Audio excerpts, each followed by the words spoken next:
สวัสดีครับสวัสดีพรุ่งนี้ครั้ง Welcome back to shopping center.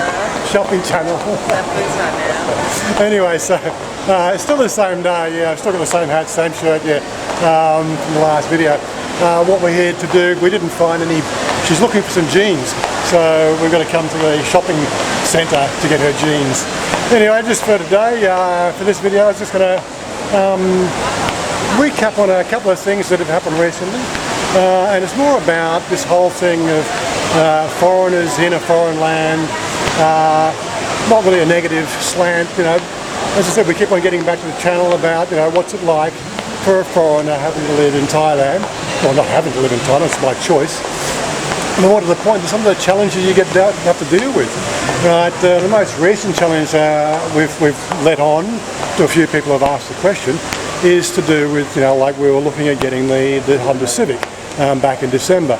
It's now, you know, middle of January. So it's been a good 6 weeks after we saw the car show and everything else, right? And finally we hear back from finance. Nope, she doesn't qualify. Right, so she's got a couple of 100,000 baht worth of assets and 20,000 odd baht in the bank, and she showed a regular savings pattern, but it wasn't enough to satisfy the financing requirements for the car. Of course, I'm competing against somebody here, so I'll just pick this up in a second.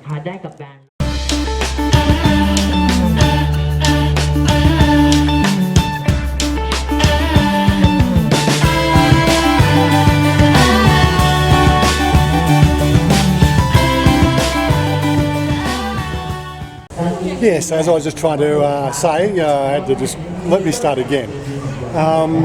Yeah, so what are some of the things that we, as foreigners here, have to sort of deal with here in Thailand? If you've been watching the channel, there's a few people we've been talking to recently.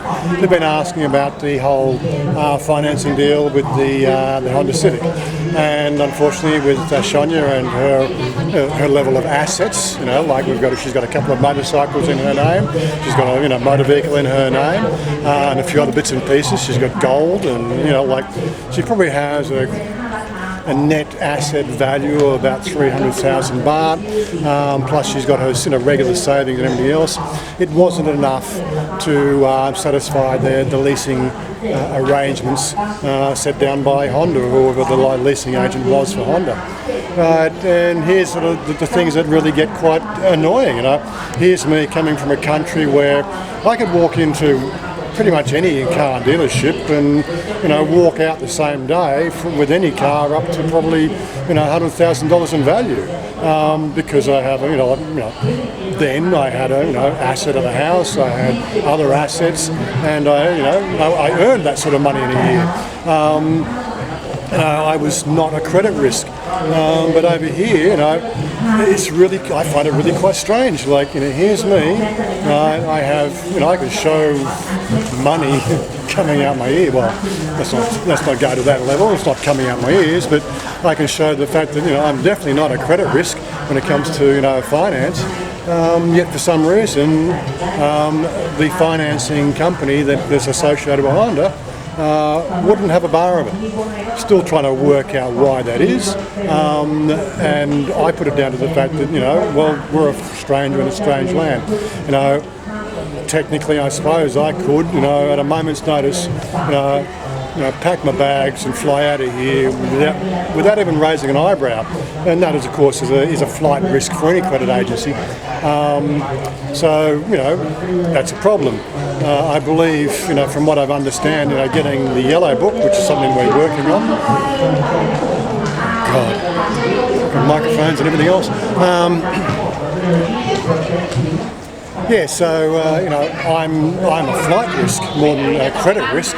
And of course, a financing company, the last thing they want to be doing is looking at sort of being lumbered with a car that's been purchased, and they've then got to sell to recover their costs.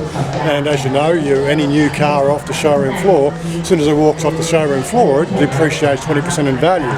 Okay, we might cover that car cost, with 25% deposit. Right, but the last thing a finance company wants to be doing is financing or recovering that remaining finance on a car.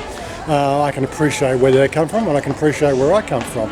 I'm definitely not a credit risk, and I've made a decision here to be in this country. This is again what I'm talking about. Some of the things that you're going to have to deal with when you think about moving to Thailand and being part of Thai society. Fitting in as a foreigner. These are some of the challenges that we do have to face on a day-to-day basis. Anyway, so I'll be looking into this one here more, and as I said, I've got my eye on getting that Kawasaki Vulcan S. That's the thing I want to get for my birthday, or just after my birthday. I've made a pact with myself. I'm doing the gym, I'm getting fit, I'm doing all the right things, looking after myself, looking after my body. I am again going to try to finance that vehicle, that Kawasaki, on my own, under my own name. I would like to be able to have some sort of asset that I can use as an asset base for for future financing. We've still got to go to the whole housing thing and raising loans for a house and so on and so forth. These are sort of things that are coming up in the next 2 to 3 years, and as we've talked about this before, we can't, from a legal perspective, under Thai society, the two of us cannot actually have a legal marriage because of the way that their discrimination laws, well, I don't know if you call them discrimination laws, it's just their conservative aspect of politics and the ruling classes of Thai society, right, still haven't really accepted the third gender as being a third gender. There's only two genders in Thailand, and that's your birth gender, and that's it.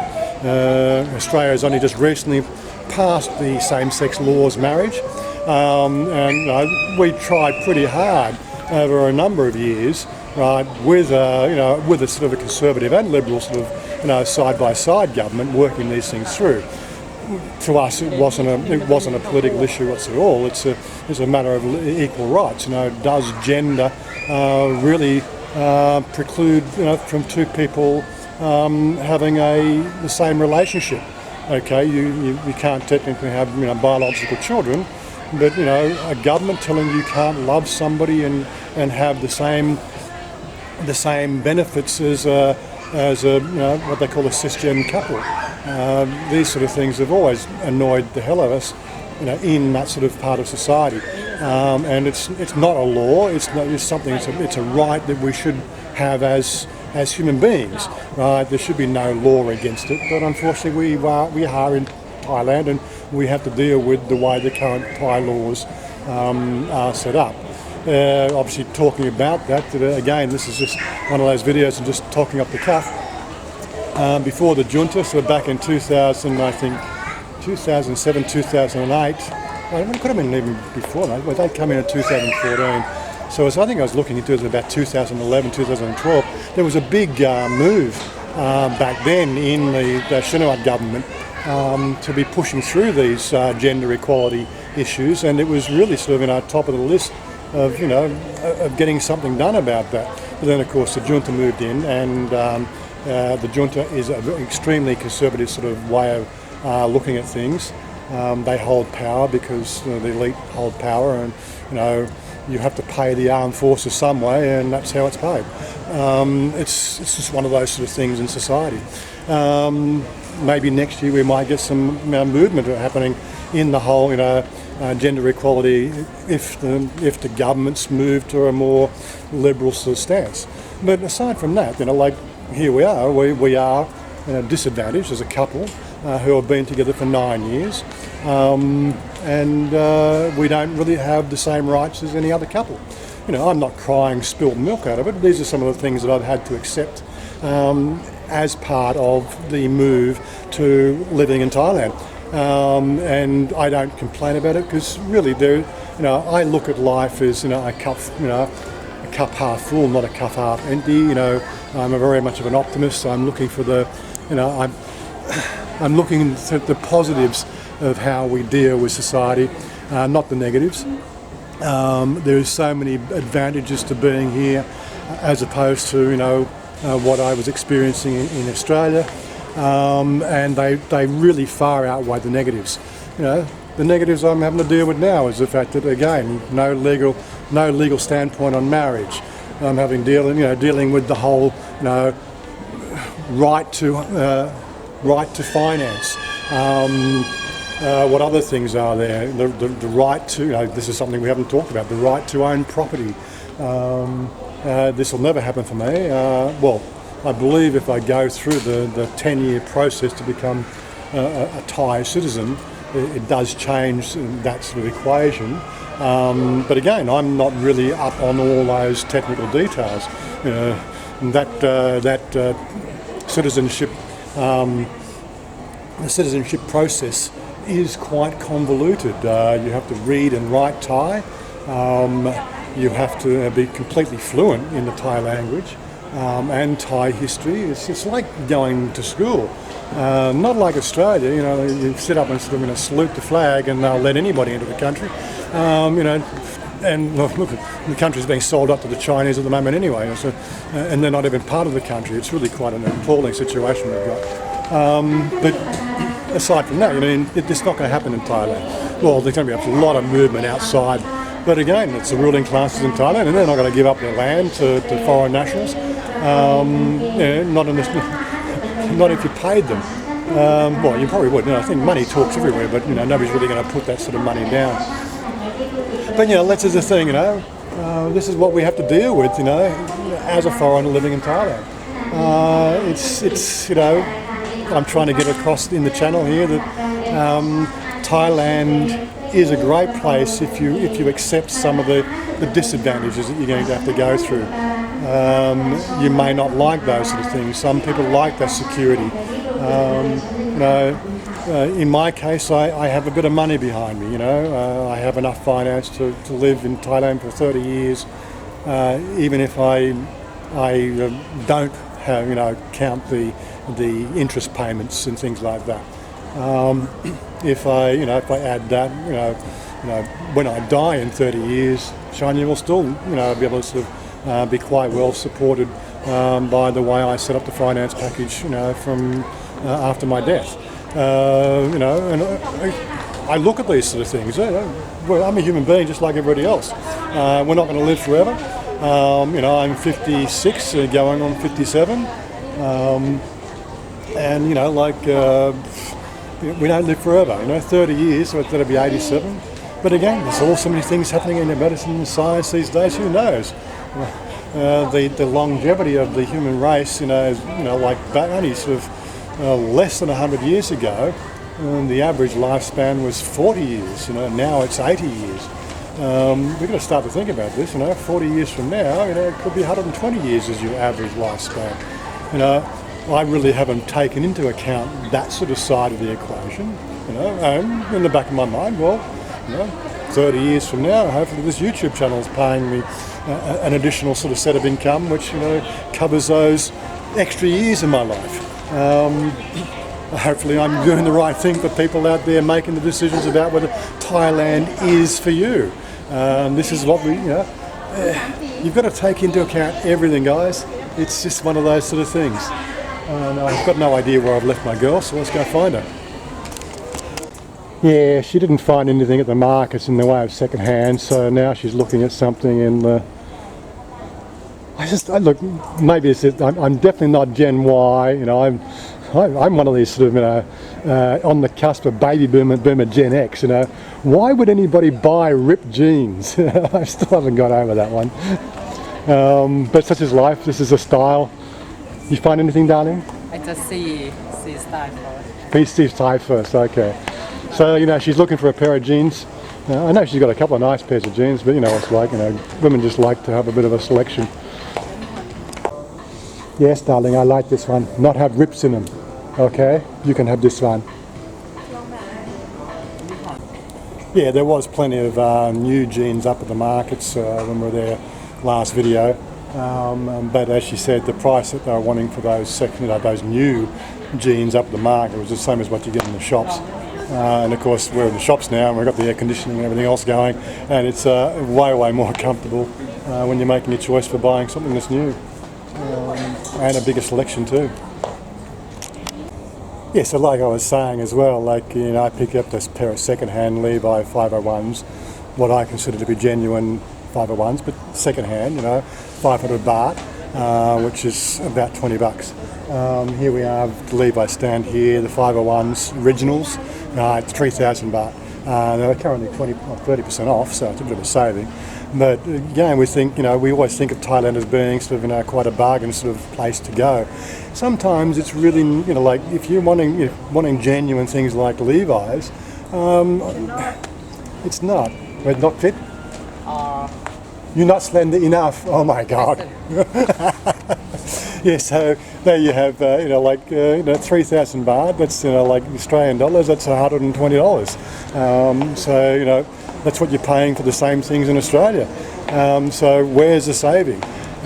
These are some of the things, you know, some things in Thailand just are not going to be cheaper than what you would get back at home. And the worst part about sort of sometimes, you know, this is a shopping channel, I'm giving you some shopping tips. Finding something in your own size can be a bit of a challenge. Even Chanya there, like finding, you know, it's what they call a super slim fit to fit her. Well, there you go. You know, she's not a regular Thai fit. And when I say regular Thai fit, you know, regular Thais are 5 foot, you know, 5 foot nothing if you stretched them. You know, she's 5'7", right? You know, she's not a, you know, a bar girl skinny, you know, 22-inch waist, you know. You know, she's a 26-inch waist. It's one of those things. You know, she comes into that sort of category of a large size, which is not very well catered for, which is again a bit of a problem. Not something we can't deal with, but you know, these are sort of challenges we face on a day-to-day basis, on day-to-day, week-to-week, month-to-month. It's just the way it goes. Anyway, of course, this is one of the downsides of obviously dating somebody in the millennial age group. It's all about the brand name.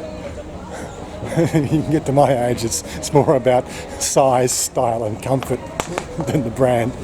But luckily for me, sort of, you know, my build and my size seems to fit Levi's very well. That's why I get away with the second-hand Levi's. But this one here, oh my God, trying to buy for her, it's a challenge. Well, there you have it. She managed to pick up a pair of MC jeans, is it? Mac, yeah.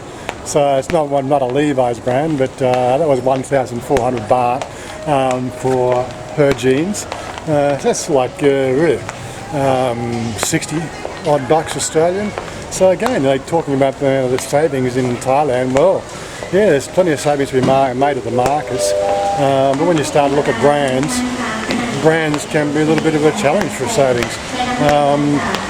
You're not going to really do much in the savings sort of thing if you're coming over here to buy Levi's or Lee Cooper or Lee. You might as well stick around and look for specials within your own country because there is no savings.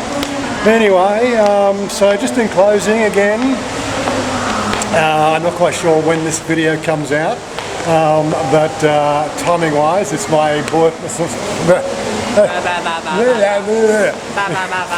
it's my birthday on the 1st of February. They got a few people I've already spoken to who look like coming along. We're doing it at the Rome again, and we had a lot of noise at the fountain in the background. So it's the Rome restaurant we'll be going to.